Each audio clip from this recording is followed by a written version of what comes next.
हाँ जी सर।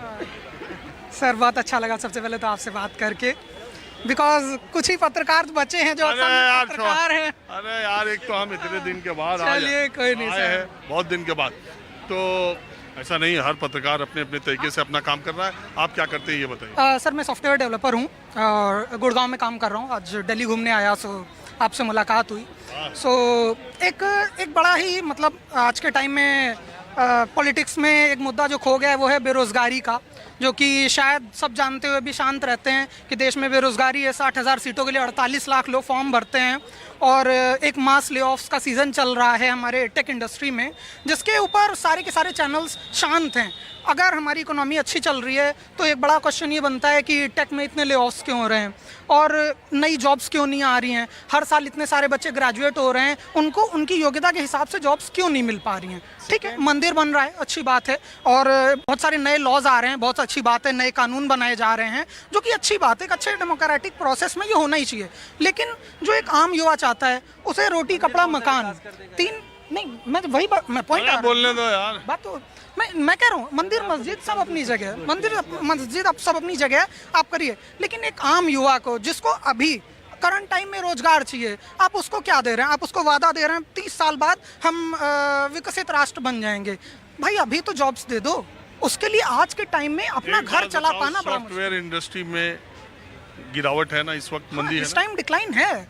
इस time AI का इतना जोर आ रहा है कि जो नई जनरेशन है हमारी, इस करंट ईयर के जो पास आउट बच्चे हैं, आप उनसे पूछ लीजिए उनका प्लेसमेंट का रेट क्या है। वो बच्चे डरे हुए हैं, अपने सीनियर से कह रहे हैं सर कहीं रेफरल करा दीजिए। मैंने आज ही पढ़ा कि जो दुनिया की बड़े 6, 8, 10 लोग हैं, उनकी संपत्ति, उनके शेयर 30% तक एआई की वजह से बढ़ गए। बहुत लोग कह रहे हैं कि अब यही तो बात है, जहां जिस कंपनी में ले-ऑफ्स ज्यादा होते हैं उसके शेयर उतने ज्यादा आगे बढ़ रहे हैं सर। अब ये क्या खेला है समझ ही नहीं आता। एक बात बताओ, लेकिन मैं ये भी जानने की कोशिश करता हूँ, आप युवा हो, आप ये बातें बोल रहे हो, मुझे बहुत अच्छा लग रहा है। लेकिन मैं देश के युवाओं से जब बात करता हूँ ज़्यादातर मुंह इधर फेर लेते हैं, उधर फेर लेते, कहते हैं मुझे पॉलिटिक्स से कोई मतलब नहीं, मुझे राजनीति बहुत गंदी चीज़ है, मुझे इससे नहीं। तो जब आपने सुना पीछे कितने 30 साल से नीचे के युवा आकर के अपनी डिमांड या अपने मुद्दों को सामने रखते हैं, और किस पार्टी में 30 साल के नीचे के लोगों को जगह दी जा रही है, किस प्लेटफॉर्म पर, इवन न्यूज़ प्लेटफॉर्म पर भी 30 साल के नीचे के युवाओं की बात सुनी जा रही है, उनकी समस्याओं की, जबकि वो देश के 1/3 वोटर हैं, जिसको चाहे उसकी सरकार बनाएगी। तो सर जो युवा था, जो हमारा कोर वोट बैंक होना चाहिए युवा। आपको एक बूढ़े आदमी को क्या चाहिए? उसको सिक्योरिटी चाहिए, उसको अपने टाइम की चिकित्सा चाहिए। युवा को क्या चाहिए? अपने टाइम में रोजगार चाहिए। उसे अपना वोट बैंक रोजगार को बनाना चाहिए, सीधे खड़े हो जाना चाहिए। आपको कांग्रेस से पूछना चाहिए 60 साल में आपने ऐसा सिस्टम क्यों नहीं बनाया कि हमें अच्छा रोजगार नहीं मिल रहा, और आपको बीजेपी से पूछना चाहिए 10 साल में आपने ऐसा सिस्टम क्यों नहीं बनाया कि हमें अच्छा रोजगार नहीं मिल रहा। वो मैं दूसरी बात कहता हूँ, पीछे के 30 साल अगर आप उठा के देखेंगे तो 10 साल कांग्रेस के हैं और 15 साल बीजेपी के हैं, तो अब दोनों के बराबर हो गए। अब वो 60 साल वाला नारा नहीं चलेगा कि आज़ादी के बाद। अब 30 साल का लड़का आराम से पूछ सकता है कि 10 साल मोदी जी के, 10 साल मनमोहन के, और पीछे 6 साल 8 साल अटल जी के। तो आप बताइए, तो रुको यार, आप आज़ादी के बाद में जा रहे हैं, तो चलो आपसे सर एक सेल्फी तो सर बनती है। 1 मिनट, मैं थोड़ा बातचीत, जी महिलाएं भी है, थोड़ा मैं पूछता हूँ, आप क्या बोलना चाहती हैं? किस बारे में? देखिए, मैं सबसे बात करता हूँ ऐसे चलते फिरते। अच्छा, तो आप क्या करती हैं? मैं अभी होम मेकर हूँ। आप अभी की जो पॉलिटिक्स है इसको कैसे देखती हैं? अभी की पॉलिटिक्स अच्छी चल रही है, इंटरेस्टिंग है। कैसे इंटरेस्टिंग है? क्योंकि अभी एक तरफ काफ़ी ज़्यादा वो है एंड बाकी पार्टीज़ का इम्पोर्टेंस थोड़ी कम हो रही है, एंड एक पार्टी की मेजॉरिटी एंड सारी स्ट्रेंथ ज़्यादा लग रही है। Inclination towards one party is more. Inclination towards one party is little more than the other parties in different states. मतलब एक तरफ ज़्यादा है। ये अच्छा है या खराब है? डिपेंड्स करता है कि कौन सी पार्टी कैसा काम कर रही है। आपके हिसाब से कैसा कर रही है? कौन पार्टी देश में अच्छा कर रही है, कौन नेता अच्छा कर रहा है? कभी तो कोई भी कर ले। अभी फिलहाल बेसिक हमें जिससे अपना कंफर्ट मिले, अपना जो भी सेटिस्फेक्शन मिले, वो पार्टी ज़्यादा बेटर है। आप दिल्ली में रहती हैं? मैं दिल्ली में नहीं रहती हूँ, बट अभी आई हूँ, आते जाते रहती हूँ, बट मेरे को लगता है जिससे हमें, हमारा तो मिडिल क्लास लोगों के लिए कोई सोचता तो है नहीं। At the end of the day सारा प्रॉब्लम्स मिडिल क्लास को ही फेस करनी पड़ती है हर तरह से, चाहे कोई भी पार्टी हो, चाहे कांग्रेस हो चाहे बीजेपी हो। ठीक है, हम टैक्स पेयर्स हैं, बट उतना बेनिफिट हमें तो मिलता नहीं है। कोई भी पार्टी कोई आ भी जाए पार्टी हो, हमें बेनिफिट नहीं मिलेगा। बेनिफिट नहीं मिलता है।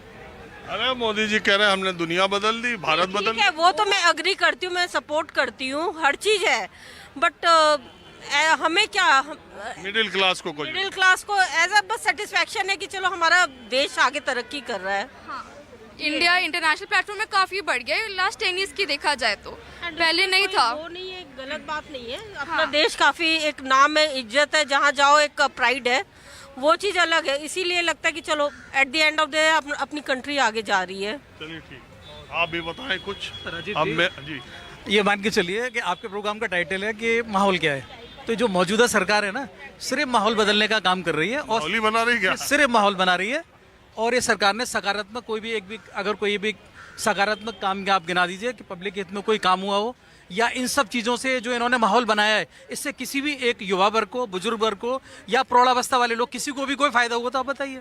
सिर्फ माहौल बनाने का काम किया जा रहा है पिछले 10-15 साल से, और कोई काम नहीं हुआ है मेरे हिसाब से। देखिए, मैं जो बातें सरकार की तरफ से कही जाती हैं, जब आप उन पर करते हैं तो मैं उनकी तरफ की बात कहता हूँ, क्योंकि मेरे प्रोग्राम में कोई नेता नहीं होता, कोई पक्ष अपना रहेगा। आज मोदी जी ने कहा कि हमने इतने करोड़ लोगों को शौचालय दिए, इतने करोड़ लोगों को घर दिए, इतने 3 करोड़ के आसपास उन्होंने बताया घर दिए, 10 करोड़ के आसपास योजना उज्ज्वला योजना दी, किसानों को लगातार वो पैसे भेजी रहे, वो जो दावा करते हैं।